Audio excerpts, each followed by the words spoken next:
안녕하세요. 한국 EI 환희 원장입니다. 영어 교육에 있어 교육 트렌드의 방향성 그리고 그 방향성이 현재 공교육에 어떻게 반영이 되고 있고 앞으로 어떻게 확대되는지를 살펴보겠는데요.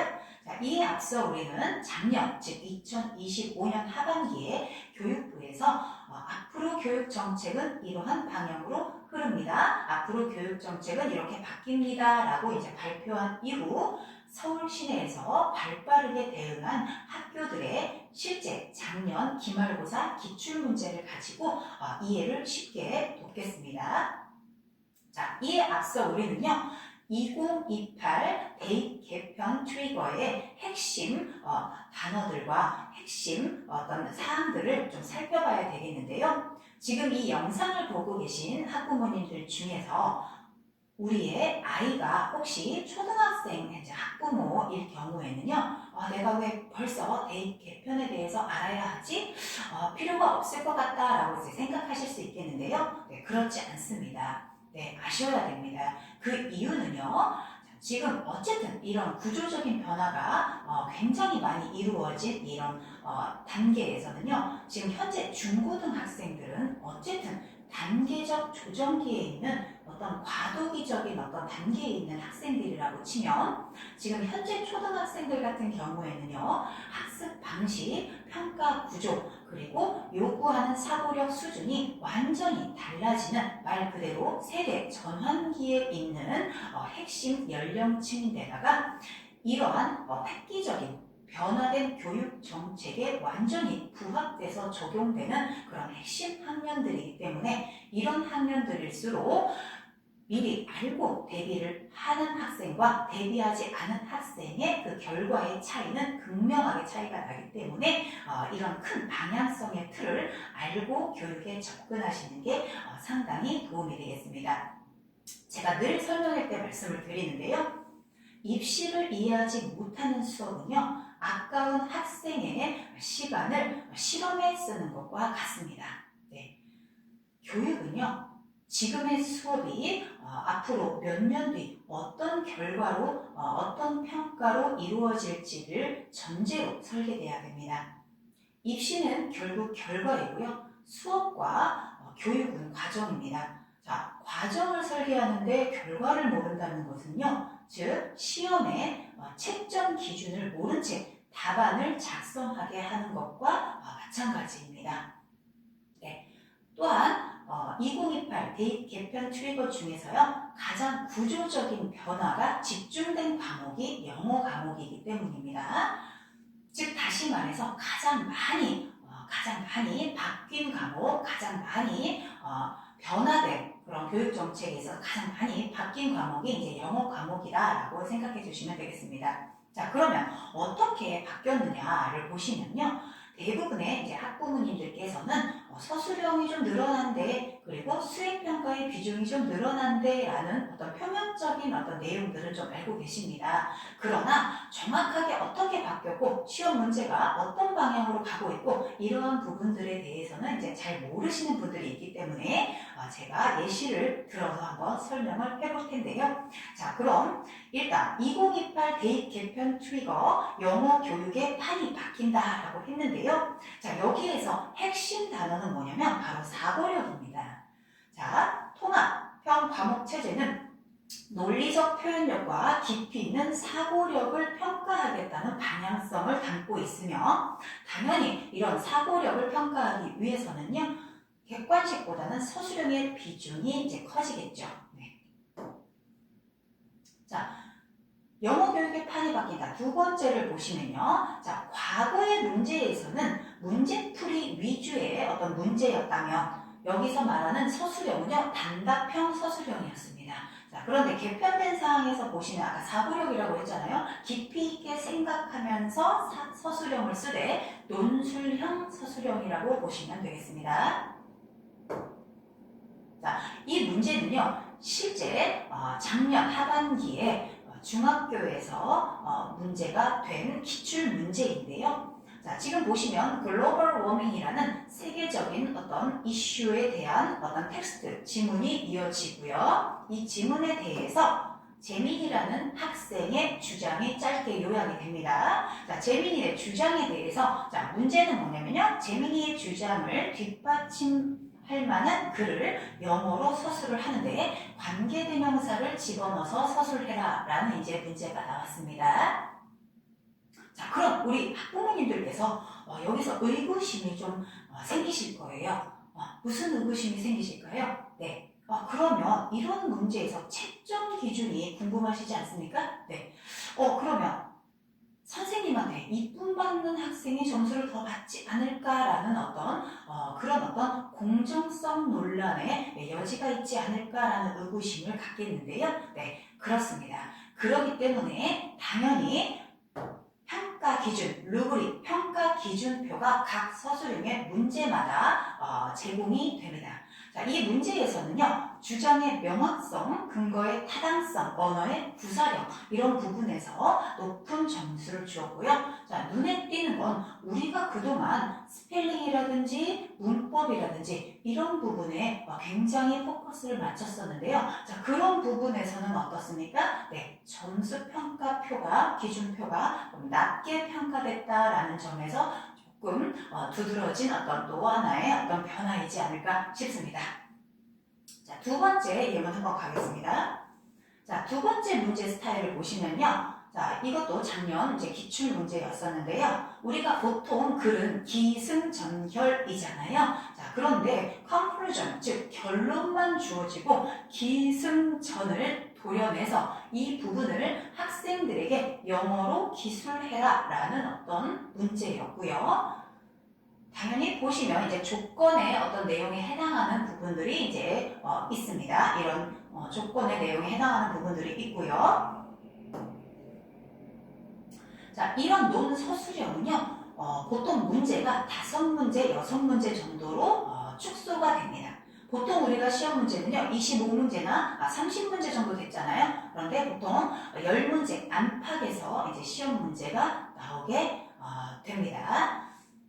그리고 현재 교육청 권고 지침사항 중고등 학생평가 내실화 계획에서는요, 이미 논서술형을 확대하라라는 권고 지침사항이 내려온 상태입니다. 자, 물론 이러한 권고 지침사항은요, 지금 현재로서는 학교장 재량에 100% 이제 맡겼는데요.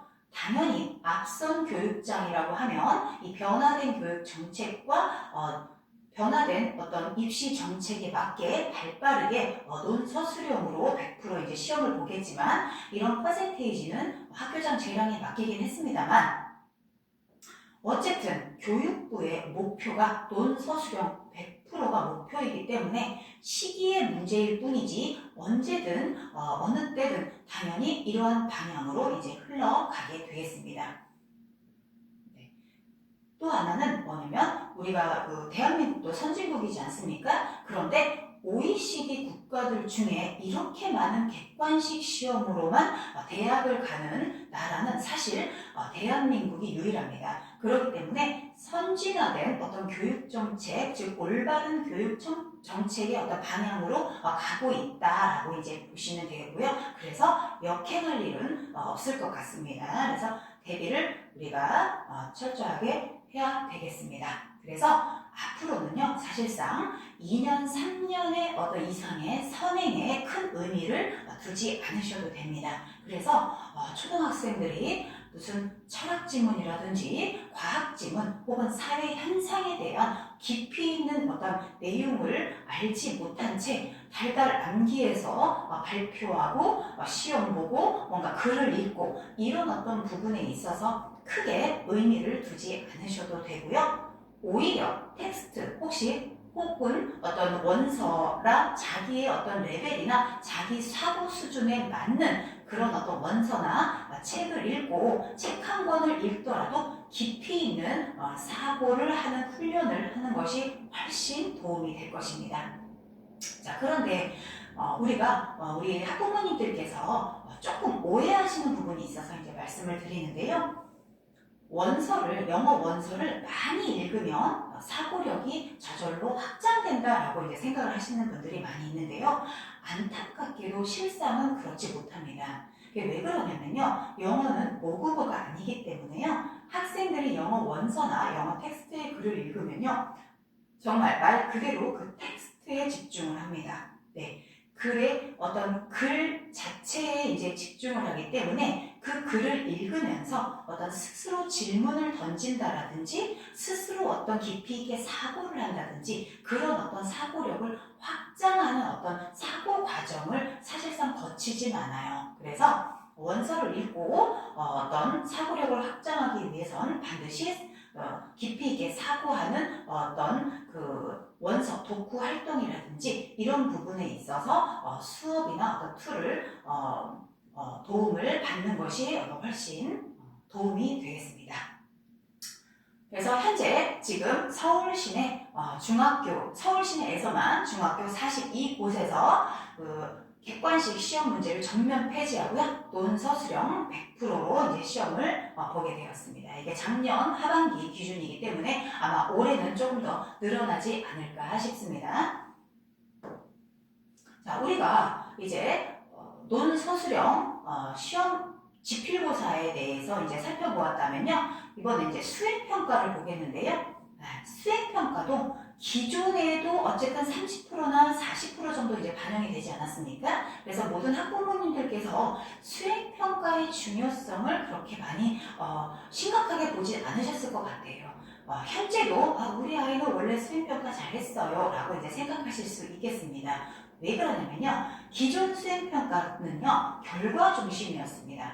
암기나 과제형의 결과 중심이었어요. 그렇기 때문에 실상 40%의 반영률이 들어갔다 하더라도 전교 1등과 전교 꼴등의 차이가 크게 나지 않았고 또한 어떤 등급을 바꿀 만한 어떤 임팩트 있는 그런 어떤 상황이 아니었습니다. 왜 그러냐면요. 결과 중심이기 때문에 요즘 자료가 너무 풍부하잖아요. AI도 그렇고 안 되면 학원 선생님이라도 해줄 수 있고요. 누구의 도움을 받아서 그 제출 기한 안에 내기만 하면 사실상 큰 점수 차이가 있지 않았습니다. 그렇기 때문에 40% 반영률이 있었다 하더라도 크게 어떤 차이가 없었어요. 그런데 지금 개편된 수행평가를 보시면요. 결과 중심이 아니고 뭐예요? 네, 과정 중심이라는 게 핵심입니다. 자, 또 하나는요. 수업 시간에 즉석에서 평가를 하는 즉석 평가를 하겠다라는 이제 부분이 눈에 띄는데요.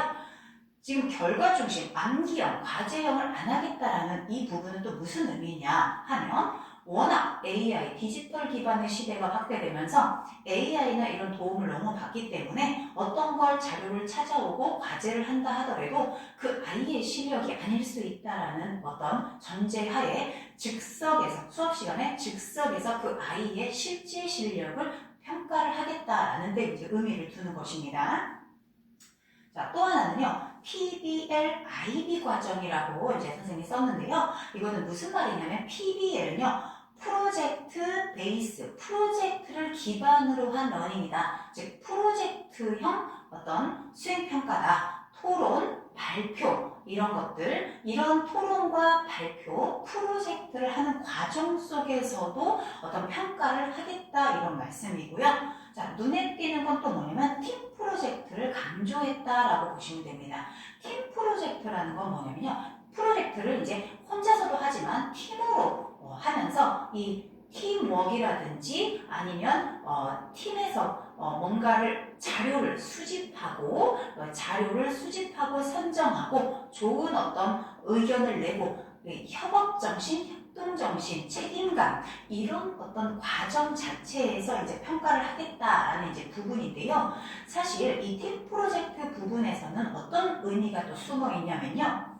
개발도상국에서는요. 어차피 어떤 교육 제도라든지 어떤 교육의 어떤 수준이 그만하기 때문에 사실은 한 명의 천재가 수만 명을 먹여 살린다라는 어떤 논리가 강했어요.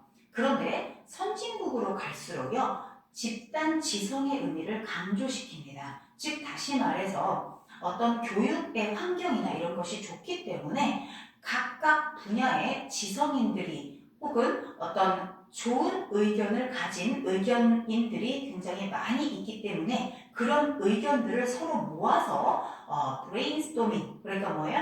많은 의견을 쏟아내고 많은 어떤 사고 과정을 거쳐서 그런 어떤 의견들을 쏟아낸 과정 속에서 brain selecting이라고, 이건 뭐냐면 이제 그 많은 훌륭한 의견들 중에서 가장 좋은 의견을 이제 고르는 겁니다.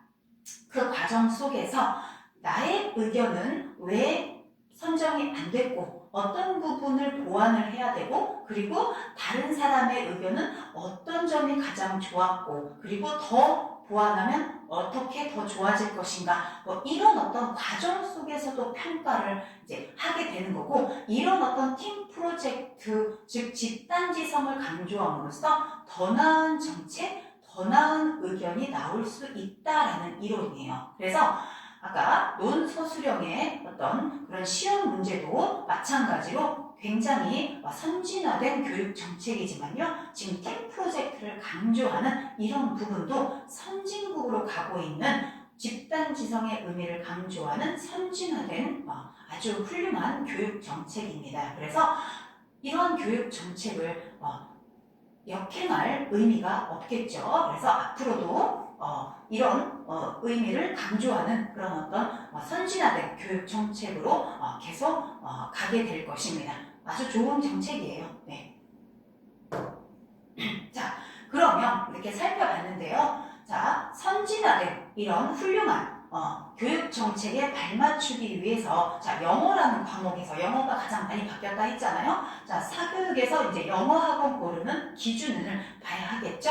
자, 첫 번째, 원서 독후 활동. 원서를 많이 읽는다 해서 사고력이 확장되는 게 아니라 그 독후 활동을 통해서 사고력을 건드려줘야 합니다. 그렇기 때문에 원서 독후 활동을 이제 영어로 수업이 가능한가, 영어적 사고력을 키워줘야 하기 때문에요. 그 레벨에 맞는 어렸을 때부터 차근차근 사고력을 쌓아가야 합니다. 이 사고력은 하루아침에 혹은 1, 2년, 하루 이틀, 한두 달 사이에 이제 길러지는 게 아니기 때문입니다. 자, 두 번째.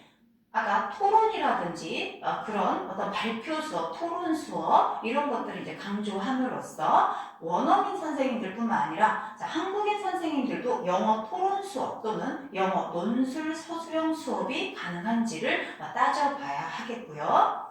자, 3번은요. 고학년 같은 경우는요, 독해 수업, 그러니까 예전에는 어떤 문제풀이 위주의 독해 리딩 능력을 강조했다면 지금은 사고력, 독해 수업, 지스트 찾는 훈련, 이런 어떤 수업을 위한 자체 교재와 컨텐츠가 있는지 이제 살펴를 봐야 되겠습니다. 자, 네 번째는요, 교육 시스템 자체가 사고력을 확장시킬 수 있는 체계적으로 연계된 프로그램을 가지고 있는가를 보셔야 되겠습니다. 이제는 텍스트를 읽고 그 텍스트의 사실적인 내용을 이해하고 문법의 개념을 이해하고 이런 것들은요, 디폴트 값이에요. 기본 값이에요.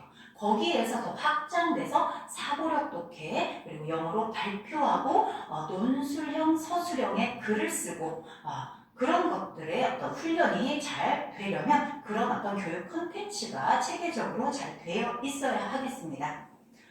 자, 다섯 번째는요, 기본값이 된 문법의 이해, 이런 부분. 자, 문법 문제를 맞히기 위한 문법 어떤 수업도 수업이지만 이제는 라이팅으로 확장할 수 있는, 그래서 문장 구조라든지 이런 부분, 문장을 확장하는 그런 어떤 문법 수업이 좀 문법 개념을 쉽고 재밌게 이해시킬 콘텐츠가 있는가, 이걸 보셔야 되겠습니다. 대부분의 고학년에 있는 학생들한테 물어보면요, 영어 파트 중에 가장 어려운 부분이 뭐야 하면은 의외로 문법이라고 대답을 합니다. 네, 왜냐하면 문법이 규칙이잖아요. 언어의 규칙인데요. 이게 단순 암기도 있지만 이해하는 부분이 어쨌든 모국어가 아니기 때문에 어렵다고 생각을 해요. 그래서 딱딱하고 지루하다라는 어떤 생각을 가지고 있고요. 자, 리딩 지문 같은 경우는 학생들이 단어를 많이 알면 본인이 어쨌든 리딩은 언어적 감각으로 많이 맞출 수 있다, 이렇게 또 생각을 해요. 그렇기 때문에 체감적으로 실질적으로는 수능에서도 리딩이 압도적으로 문제가 많이 나오지만 사실상 가장 어려운 파트는 이제 문법이다 라고 이제 생각을 하는데요. 자, 이런 문법을 좀 재미있고 즐겁게 뭔가 개념 이해를 쉽게 하면서 재미있는 그런 어떤 컨텐츠가 있는지 그런 것까지 꼼꼼하게 따져보시면 좋겠고요. 마지막으로 항동 EIA 학원은 이런 선진화된 영어 교육에 발맞추기 위해 이런 조건들을 다 준비한 미리 준비된 학원이다 라고 생각해 주시면 감사하겠습니다. 네, 감사합니다.